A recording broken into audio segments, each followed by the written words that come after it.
Bonjour mes chers téléspectateurs de la chaîne de télévision privée La Voix de la Vérité. C'est la chaîne du Dr Belkhiza Ahmed. C'est ma 6e vidéo. Cette vidéo va mettre les points sur les i de tout ce qui s'est passé pendant la période de la Révolution. Pendant la période et avant la période de la Révolution. Donc je ne sais pas combien parmi vous m'ont bien écouté, m'ont bien observé et ont bien enregistré ce que j'ai dit. J'avais dit à un moment donné que je ne revendiquais pas la paternité de la Révolution, mais je revendiquais le fait que je l'ai préparé. C'est plutôt la préparation que le déclenchement des hostilités, si j'ose dire, ou le déclenchement de la Révolution. Donc je vais vous lire tout ce qui s'est passé de façon écrite et donc avec des preuves parfaites, puisqu'ils ont été enregistrés dans tous les ministères où je suis passé. J'ai toujours pris des décharges, même dans les journaux,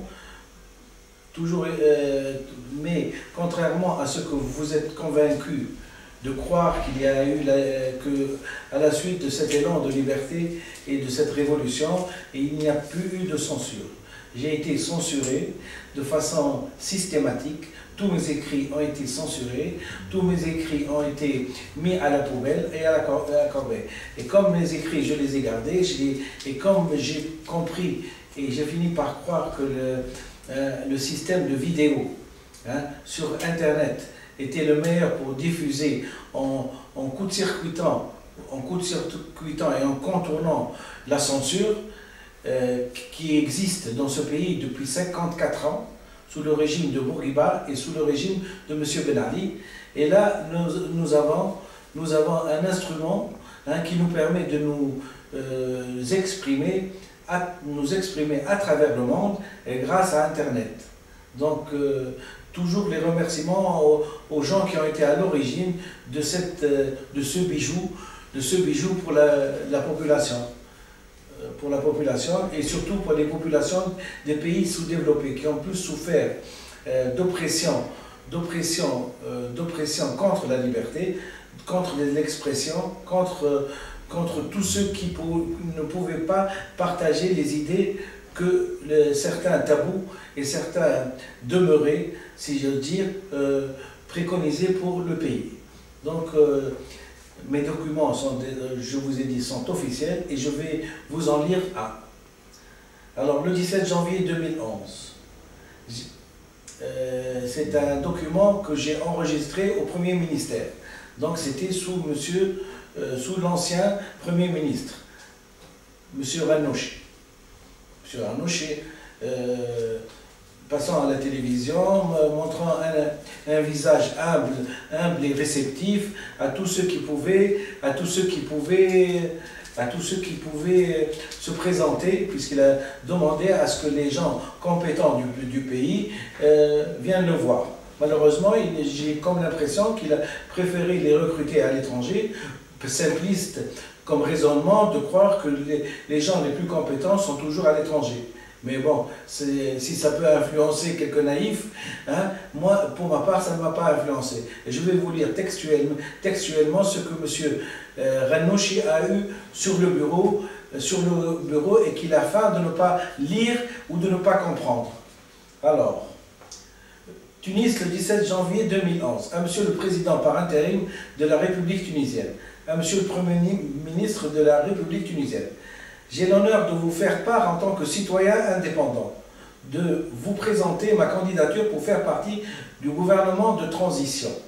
Sachant qu'il est très important de réussir cette transition pour pouvoir accéder à un gouvernement moderne et démocratique, image du désir le plus profond du peuple et image de toutes ses composantes politiques, régionales, tout en dépassant la subjectivité individuelle et en faisant comme référence ce que dit la science, représentante des vérités inoxydables avec le temps et que la nature humaine nous dicte. Et il est illusoire de croire qu'un jour un étranger viendra nous montrer la voie à suivre, s'agissant de quelque chose d'essentiel dans la thématique du devenir de chaque être humain. S'agissant de problèmes aussi essentiels pour le futur, je n'ai pas attendu les derniers événements bénis de ce changement pour faire une quelconque opération de récupération. Je n'ai cessé depuis des années à proposer à un organisme international, l'ONU, une analyse civilisationnelle du monde arabe. Malheureusement, l'inauthenticité des relations humaines, l'hypocrisie des gens qui savent et qui se taisent a condamné cette analyse à ne pas voir le jour. Mais cette proposition d'analyse est toujours aux mains du secrétaire général de l'ONU, M. Ban Ki-moon, et il suffit d'un contact par fax pour que je puisse rédiger cette centaine de pages pour la Tunisie en premier et pour le monde arabe en second. Illustration bien sûr que le discours s'en vend et que les écrits restent. J'ai tenu aussi à vous mettre au courant que depuis quelques années, avant les dernières élections tunisiennes, j'ai proposé un protocole de vote moderne que j'ai adressé à Amnesty International le 13/7/2009, à M. Nambiar Biagé, chef de cabinet de l'ONU, où j'ai décrit un protocole de vote international dont la finalité est d'accéder à la démocratie.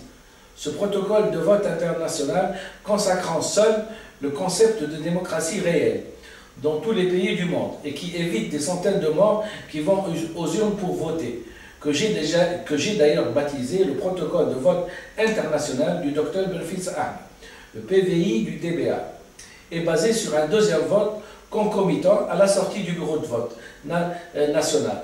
Ce deuxième vote est adressé directement à l'ONU grâce à un SMS envoyé à l'ONU New York. Les déclarations des résultats des votes est faite de façon simultanée, le même jour à l'ONU et dans les pays où on vote. Ce protocole est donc ma contribution à l'instauration de la démocratie en Tunisie. Que ce protocole n'existe nulle part ailleurs et que la Tunisie, qui depuis 55 ans est indépendante mais non libre, c'est-à-dire que les différents votes n'ont jamais représenté l'aspiration profonde du peuple, du fait même que les sciences génétiques ont montré qu'il ne peut y avoir de concordance de vote avoisinant 100% de oui sur un candidat, parmi les différents candidats qui se prêtent, ce que j'appelle le mal des pays non développés. Voilà donc que la Tunisie accède à la liberté par une révolution, et voilà qu'elle donne au bout de quelques jours une leçon de civisme au monde entier en instaurant un protocole de vote international, objet d'ailleurs d'une dernière candidature malheureuse au prix Nobel de la paix de ma part. Je vous prie donc d'avoir l'amabilité d'étudier les différentes propositions et de me répondre par fax au 71 8 70 3 89. Et dans le cas où l'handicap de ne pas faire partie d'aucun parti ne puisse pas être dépassé, handicap d'ailleurs qui m'a permis, grâce à des connaissances livresques assez conséquentes, de mettre sur programme pour la nouvelle Tunisie moderne, libre et indépendante, sans tabou. Je fais partie donc de ce parti.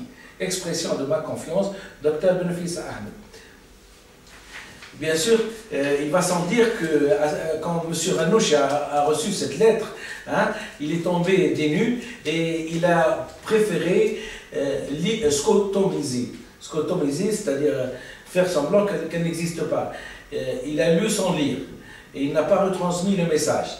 Et ça ne l'a pas empêché de venir à la télévision, de faire des grandes déclarations pompeuses qu'il est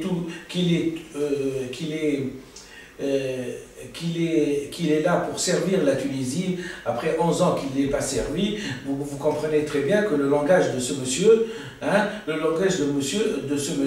est plus du délire qu'un langage de vérité. Voilà ce qui s'est passé et c'est pour ça que je prends le soin de vous le lire pour que tout le monde puisse comprendre et puisse être convaincu que si la révolution est la goutte qui a fait déborder le vase, moi je suis celui qui a rempli le vase par mes différentes gouttes. Je vous remercie infiniment et à la prochaine vidéo.